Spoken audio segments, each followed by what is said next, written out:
এই ছেলেরা যে কয়জন এখানে বসছো, নামাজ পড়ো নাই, ঘরে যাইও না, ঘরে যাইও না, মসজিদে যাইও, মসজিদে মালিকের সেজদা দিয়ে যাইও। বেনামাজি যদি ঘুমায় যাইয়া ঘুম যদি আর না ভাঙ্গে, রাত যদি আর ভোর না হয়, এই পৃথিবীর বাস্তবতা এটা। এজন্য আমি অনুরোধ করলাম, আল্লাহ বলেন বান্দা সব তো আমার প্রশংসা করবে না কেন? রব্বিল আলামিন, আমি তো জগৎ সমূহের পালন কর্তা, আমি শুধু সৃষ্টিকর্তা না যে বানাইয়া ছেড়ে দিছি। কোম্পানি আর জানে না তার মাল কোথায় গেছে। দুনিয়ার কোম্পানি তো এমন হয় যে কোম্পানি বানাইয়া ছেড়ে দিছে, বাজারজাত করে দিছে, প্রোডাক্ট করে, এখন আর কোম্পানি জানে না তার মাল কোথায়। রব বলেন না, আমি এমন মালিক না, আমি রব। আমার বান্দা কখন কোথায় আছে, কি লাগবে, কখন কি, অস্তিত্বের প্রথম সেকেন্ড থেকে পূর্ণতার শেষ পর্যন্ত আমি আল্লাহ যখন যা লাগবে, যখন যা লাগবে, ও বলুক বা না বলুক, ও সেজদা দেখ বা না দেখ, ও গোলামি করুক বা না করুক, ও ইমানদার হোক আর বেঈমান হোক, আমি না রব? ওরে না আমি বানাইছি, আমি না খাওয়াইয়া রাখবো কেমন? ওরে আমি না ওরে বানাইছি। এই জন্য আমার বান্দা আমি সৃষ্টি করে ছেড়ে দেই নাই, আমি রব, আমি পালন কর্তা। প্রতি সেকেন্ড আমি খাওয়াই, প্রতি মুহূর্ত আমি পড়াই, প্রতিটা নিঃশ্বাস আমি নিতে দেই, হার্টের প্রতিটা স্পন্দন আমার অনুমতিতে চলে। হৃদয়ের টিকটিক ঘড়ির টিকটিক না, হৃদয়ের টিকটিক এটা রবের ইশারায়, চোখের পলক রবের ইশারা নাকি? রব্বিল আলামিন, রব তিনি। তাবলীগু শাইই ইলা কামালিহি শাইআন ফাশাইআন। রব বলে কাকে? যিনি অনস্তিত্ব থেকে অস্তিত্বে এনে অস্তিত্বের প্রথম মুহূর্ত থেকে পূর্ণতার শেষ পর্যন্ত তিনি লালন করেন, পালন করেন, যতন করেন, আদর করেন, সব প্রয়োজন পূরণ করেন, তাকে বলে রব। আমরা পৃথিবীতে ছিলাম না, আমাদেরকে অস্তিত্বে আনছে কে? বলে না কে? আল্লাহ আমাদেরকে মায়ের পেট থেকে সৃষ্টির পরে আল্লাহ আমাদের দায়িত্ব নিছে কোন বছর থেকে? 4 বছর থেকে। বলো না বাবা, আব্বা বলো, 2 বছর বয়স থেকে। কখন থেকে? প্রথম সেকেন্ড থেকে, প্রথম সেকেন্ড থেকে, অস্তিত্বের প্রথম সেকেন্ডেই। অথবা অস্তিত্ব ছিলাম না যখন, মাটির অস্তিত্বে আমাদের অস্তিত্ব ছিল, মাটির মধ্যে প্রাণের অস্তিত্ব আছে। আল্লাহ বলছে আমি মাটি থেকে মানুষকে সৃষ্টি করেছি, অতএব মাটির মধ্যে প্রাণের অস্তিত্ব আছে। সেটা কোথায়, কার, কোনখানে কেউ জানে না, রব বলে আমি জানি। বাবার বীর্যে প্রাণের অস্তিত্ব আছে, রব বলে বাবা জানে না তার কোন দিনকার বীর্যে তোমার অস্তিত্ব ছিল। আল্লাহ বলেন আমি জানি, আমি জানি, আমি জানি কোন দিন মায়ের রেহেমে পৌঁছাবো, সে তো আমি জানি। 9 মাস মায়ের অন্ধকার গর্ভে আমি আল্লাহ নিজ হাতে কাজ করছি। বান্দা তুমি জানো, আমি চোখ লাগাইছি, আমি কান লাগাইছি, আমি হাত লাগাইছি, আমি পাও লাগাইছি। তোমার মারে নয়তো জিজ্ঞাসা করো, মা আমার চোখ লাগাইছে যেদিন, সেদিন আপনারে জিজ্ঞাইছিল নি মা তোমার সন্তানের চোখ কোথায় লাগাবো? আল্লাহ বলছে না মা তুমি ঘুমাও, তোমার ছেলে আমি ঠিক করে দিচ্ছি।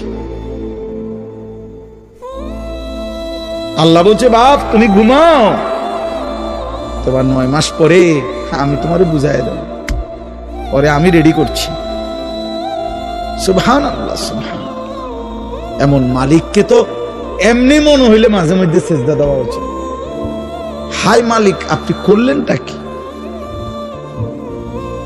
এমনিতে তো সেজদা দেওয়া উচিত। আল্লাহ রব্বিল আলামিন, তিনি রব। তাইলে আল্লাহ আমাদেরকে প্রথম অস্তিত্বের আগেও তিনি আমাদের রব, অস্তিত্বের পরেও তিনি আমাদের রব। আচ্ছা, আল্লাহ আমাদের দায়িত্ব ছেড়ে দেয় কত সালে, কত বছরে? 40 বছরে, 60 বছর? কখনোই না, কখনোই না। এই জন্য আল্লাহ রব, আল্লাহ রব। আল্লাহ এবার বলেন, আমি শেষ করছি। আল্লাহ বলে, বান্দা যদি বলো এত বড় সৃষ্টি আমি কেন চালাচ্ছি, কেন লালন পালন করছি, কেন? আল্লাহ বলে, কেউ আমারে বাধ্য করে নাই, কেউ আমারে জোর করে নাই, কেউ আমার উপরে চাপিয়ে দেয় নাই। আর রহমানির রহিম, আমি ভীষণ দয়ালু, আমি পরম করুণাময়, আমি অসীম দয়ালু, অসীম দয়ালু। আমার রহমতের কারণে, আমার দয়ার কারণে, আমার মায়ার কারণে গোটা সংসার আমি একাই চালাচ্ছি। অনুগত অবাধ্য সকলকে। এখন হইল আল্লাহ তাআলা বলেন, আমি দয়ার কারণে, মায়ার কারণে গোটা সৃষ্টি পরিচালনা করছি। অনুগত অবাধ্য মানুক বা না মানুক সকলকে, সকলকে। এখন আল্লাহকে যদি কেউ কেউ প্রশ্ন করে, আল্লাহ আচ্ছা তাইলে তো একটা বুঝ পাইলাম, আপনি মনে রাগ করেন না, কারণ মানলেও খাওয়ান, না মানলেও খাওয়ান, সেজদা দিলেও খাওয়ান, সেজদা না দিলেও খাওয়ান, মনে এই রঙ্গেই চলবো মনে। আল্লাহ কয় না, আরেকটা আয়াত রয়েছে তো, মালিকি ইয়াউমিদ্দিন, আমি বিচার দিবসের মালিক। আমি আদর করতে যেমন জানি, আমি শাস্তি দিতেও জানি। বাদশা শুধু আদর করে না, বাদশা শাস্তিও দেয়। কি? অতএব মালিকি ইয়াউমিদ্দিন, আল্লাহ বলেন আমি বিচার দিবসের মালিক। অর্থাৎ আজ আমি যা দিলাম, আগামী দিন আখিরাতে আমি তার সবকিছুর হিসাব নেব। একটা জাররা জাররা, বিন্দু বিন্দু, একটা নিঃশ্বাস, চোখের একটা পলক, খাবারের একটা লোকমা, পানির এক ঢোক আমার দেওয়া, আমি আবার হিসাব নেব। এই কথাটা ভারসাম্য সূরা ফাতিহার মধ্যে আল্লাহ শিখাইছেন, বান্দা আমার দয়া দেখে আবার আমারে দুর্বল ভাইব না। আমি মালিক, আমি বাদশাহ, আমি রাজাধিরাজ, আমি জব্বার, আমি কাহ্হার। আমার দয়া মায়া দেখে কি করো না, তুমি আমার নাফরমানি করো না, আমি আখিরাতে হিসাব। তাইলে কথা কি দাঁড়াইলো? আল্লাহ আমাদেরকে সব দিছেন দুনিয়াতে, আবার আল্লাহ সবকিছুর কি নিবেন? কথা বলেন না। নবীজি বলছেন, ওমর একদিন, ওমর রাদিয়াল্লাহু তাআলা 3 দিন ক্ষুধার্ত থেকে 2টা খেজুর আর 1 ঢোক পানি পান করছে। 3 দিনের ক্ষুধার্ত থাকার পর নবীজি বললেন, ওয়াল্লাহি লা তুসআলু আন হাযান নাঈম, ওমর এই 2টা খেজুর আর 1 ঢোক পানির হিসাবও আখিরাতে আল্লাহর কাছে দিতে হবে। এজন্য আল্লাহ তাআলা এটা ব্যালেন্স করে দিছে, বান্দা আজ দুনিয়া ভোগ করো, আগামী দিন আখিরাতে হিসাব দিও। আজকে দুনিয়া কি করো বলে না, নাও দিলাম, কিন্তু আগামী দিন আখিরাতে কি দিতে হবে? এবার অতএব যদি এটা বুঝে থাকো বান্দা, অতএব শেষ কথা হলো, ইয়াকা না'বুদু ওয়া ইয়াকা নাস্তাঈন। আমি আজকে যে দেরি করে আসছি, আমাদের এই যিনি মাদ্রাসার মুহতামিম মাওলানা আবুল কাসেম সাহেব, উনি পুরা সিদ্ধান্তই নিছে যে এমন বক্তা আর দাওয়াত দিত না। এটা ওনার ফায়সালা, ওনার এটা বুঝাইয়া গেছে। এই জন্য আজকে একটু বাড়াইয়া ওয়াজ করে দিলাম, আর যদি সুযোগ না পাই। তো এই জন্য বললাম, ইয়াকা না'বুদু ওয়া ইয়াকা নাস্তাঈন। এই শেষ কথা হলো, আল্লাহ বলে, বান্দা তুমি যদি এটা বুঝে থাকো যে আজ দুনিয়ায় আমি সব দিলাম, আগামী দিন আখিরাতে আমি সব হিসাব নেব, অতএব ডান বাম না কইরা, এদিক সেদিক না কইরা, নাফরমানি না করে তুমি বরং নিশ্চিন্তে বলে দাও, ইয়াকা না'বুদু, আল্লাহ আপনি দিলেন সব, আবার আপনি সব নিবেন হিসাব। তাইলে এদিক সেদিক না করে আমি নিশ্চিন্তে বলতেছি, আল্লাহ আমি আপনার গোলামি করব। ইয়াকা না'বুদু, আপনার গোলামি করব। এদিক সেদিক যাইয়া লাভ নাই। এখন দিছেন, পরে তো আবার কোনি দিবেন, তার চাইতে ভালো আপনার কথাতেই থাকি। তবে ওয়া ইয়াকা নাস্তাঈন, আল্লাহ একটা শুধু আপনার কাছে চাওয়া যে আমি দুর্বল, আমি অসহায়, আমি আপনার বান্দা, আপনি আমার মালিক, অতএব আমি আপনার কাছে সাহায্য প্রার্থনা করি, আপনি আমারে সাহায্য করেন। আপনি চাইলে আমি সেজদা দিতে পারবো, আপনি দয়া করলে আমি আপনার গোলামি করতে পারবো, আপনি দয়া করলে আমি আপনার হুকুম মানতে পারবো, আপনি দয়া করলে আমি গুনাহ ছাড়তে পারবো, আপনি আমার একটু সাহায্য করেন। খোদার কসম, হাদিসে আছে, নবীজি বলছেন, আল্লাহ বলছেন হাদিসে কুদসি সূরা ফাতিহার জবাবে, বান্দা যদি দিল থেকে সূরা ফাতিহা বলতে পারে, ইখলাসের সাথে সূরা ফাতিহা পড়ে, মনোযোগ দিয়ে সূরা ফাতিহা পড়ে, বাস্তবিক অর্থে চাওয়ার নিয়তে সূরা ফাতিহা পড়ে, আল্লাহর কসম, আল্লাহ নিজে ওয়াদা দিছে, ওয়ালি আবদি মা সাআলা, আমি আল্লাহ ওয়াদা দিলাম সূরা ফাতিহার মাধ্যমে আমার বান্দা যা চাইছে আমি শতভাগ তাকে দেব, আমি দেব। যা বান্দা,